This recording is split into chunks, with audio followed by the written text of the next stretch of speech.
ರಾಗ ವಲಚಿ. ಪರಾಜೇತು ರುದ್ರಂ ದ್ವಿಗುಣಶರಗರ್ಭೋ ಗಿರಿಸುತೆ ನಿಷಂಗೌ ಜಂಘೆ ತೇ ವಿಷಮ ವಿಶಿಖೋ ಬಾಢಮಕೃತ ಯದಗ್ರೇ ದೃಶ್ಯಂತೆ ದಶಶರಫಲಾಃ ಪಾದಯುಗಲೀ ನಖಾಗೃಚ್ಛದ್ಮಾನಃ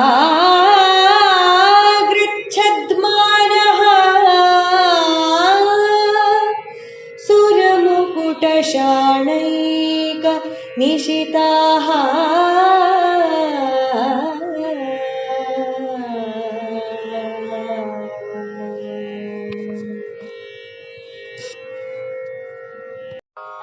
ಮನಸಿ ಜಂ ರುದ್ರನಂ ಪರಿಭವಂಗೊಳಿಸಲ್ಕೆ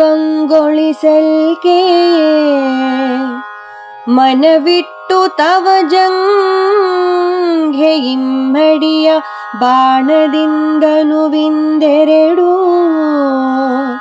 ತೂಣಿಯಂ ಗೈದನಿದು ದಿಟಂ ಜಂಘಾದ್ವಯದ ತುದಿಯೊಳು ಘನಪಾದ ಯುಗ್ಮದ ನಖಾಗ್ರಗಳ ಕಥದಿಂದೆ ಮನ ಒಲಿದು ನಮಿಪ ಸುರ ಮುಕುಟಗಳ ಸಾಣಿಂ ಮೊನಚಾದ ದಶಕಲಂಬಗಳ ಮೊನೆಗಳ್ ಕಾಣ ಬರ್ಪುದ ಹೇ ಗಿರಿಸುತೆ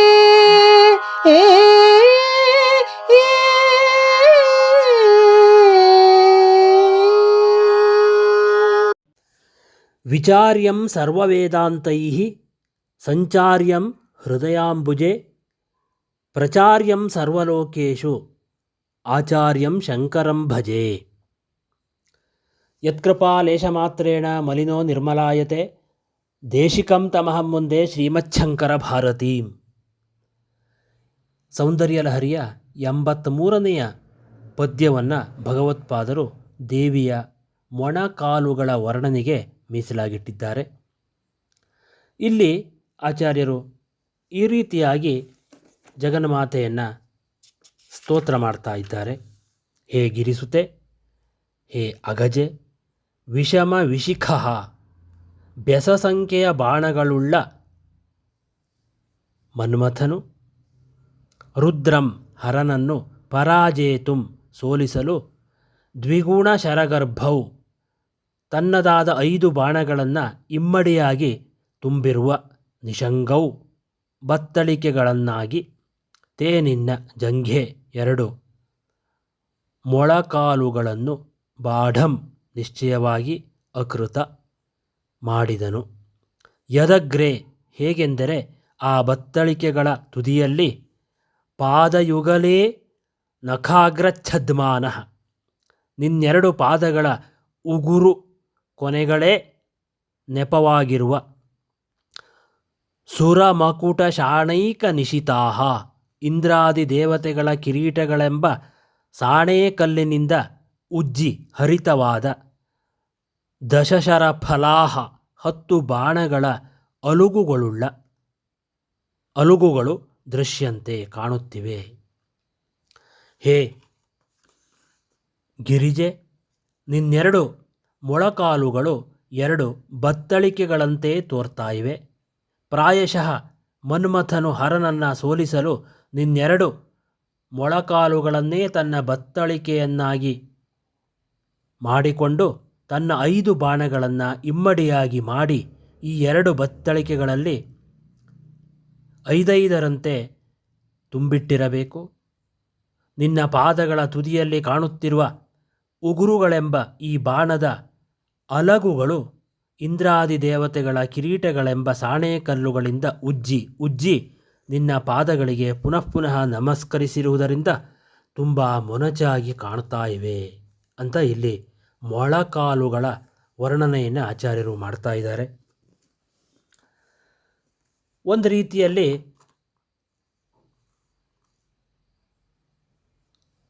ಹೀಗೆ ನಾವು ಕಲ್ಪಿಸಬಹುದು. ಕಾಮನಿಗೆ ಪಂಚಶರ ಅಂತ ಹೆಸರಿದೆ. ಅವನ ಬಾಣಗಳು 5. ರುದ್ರನನ್ನು ಗೆಲ್ಲಲು ಅಷ್ಟು ಬಾಣಗಳು ಸಾಕಾಗಲಿಕ್ಕಿಲ್ಲ. ಅದಕ್ಕಾಗಿ ಅವುಗಳನ್ನು ದ್ವಿಗುಣಗೊಳಿಸಬೇಕು ಅಂತ ಅವನು ತನ್ನ 2 ಬತ್ತಳಿಕೆಗಳನ್ನು ನಿರ್ಮಿಸಿಕೊಳ್ಬೇಕು ಅಂತ ಯೋಚನೆ ಮಾಡಿದಂತೆ. ಆವಾಗ ಈ ಬಾಣಗಳನ್ನು ತುಂಬಲಿಕ್ಕೆ ಅಂದರೆ ಬತ್ತಳಿಕೆಗಳನ್ನು ಇಡಲಿಕ್ಕೆ ಜಗನ್ಮಾತೆಯ 2 ಕಾಲುಗಳು, ಅಲ್ಲಿರುವ ಬಾಣಗಳ ತುದಿಗಳನ್ನು ದೇವತೆಗಳ ಕಿರೀಟಗಳೆಂಬ ಸಾನೇ ಕಲ್ಲುಗಳ ಮೇಲೆ ಉಜ್ಜಿ ಉಜ್ಜಿ ಚೂಪ ಮಾಡಲಾಗಿದೆ. ಅಂತಹ ಬಾಣದ ತುದಿಗಳೇ ಜಗನ್ಮಾತೆಯ ಪಾದನಖಗಳು. ಇಲ್ಲಿ ನಖಾಗ್ರಚ್ಛದ್ಮಾನಃ ಎಂದು ಹೇಳಿರುವುದರಿಂದ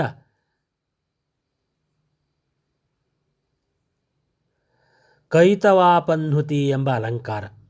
ಪಾದಾಂಗುಲಿಗಳು ಶರಗಳೆಂಬ ಅಭಿಪ್ರಾಯವು ವ್ಯಕ್ತವಾಗಿರುವುದರಿಂದ ರೂಪಕಾಲಂಕಾರದ ಧ್ವನಿಯು ಕಂಡುಬರ್ತಾ ಇದೆ ಅಂತ ನಾವು ಭಾವಿಸಬಹುದು. ವಿಶೇಷವಾಗಿ ಆಚಾರ್ಯರು ಇಲ್ಲಿ ಒಂದೆರಡು ಶಬ್ದಗಳನ್ನು ವ್ಯಾಖ್ಯಾನ ಮಾಡ್ತಾ ಇದ್ದ ಕಾಣುತ್ತೆ. ಯಾವುದು ಅಂತ ಕೇಳಿದರೆ, ಸರ್ವೇಶ್ವರಿಯ ಪಾದಗಳ ಉಗುರುಗಳು ಪಂಚಬಾಣಗಳ 2 ಮಡಿಯಾದ 10 ಅಂಬುಗಳ ಅಲುಗುಗಳು ಅಂತ ಒಂದು. ವಿಷಿಮ ವಿಶಿಖೋ ಬಾಢಮಕೃತ ಎಂಬಲ್ಲಿ ಅತಿಶಯೋಕ್ತಿಯ ಅಲಂಕಾರ ಇದೆ ಅಂತ ನಾವು ತಿಳ್ಕೊಳ್ಬೋದು. ಸಾಮಾನ್ಯವಾದ ಬ್ರಹ್ಮಸೃಷ್ಟಿಗಿಂತಲೂ ವ್ಯತಿರಿಕ್ತವಾದ ಸ್ವರೂಪದಿಂದ ಪ್ರತೀತಿಯು ಇಲ್ಲಿ ಕಾಣ್ತಾ ಇದೆ. ಜಂಘ್ಯಗಳನ್ನು ಈ ಶ್ಲೋಕದಲ್ಲಿ ಬತ್ತಳಿಕೆಗಳ ರೂಪವಾಗಿ ಉತ್ಪ್ರೇಕ್ಷೆ ಮಾಡಲಾಗಿದೆ.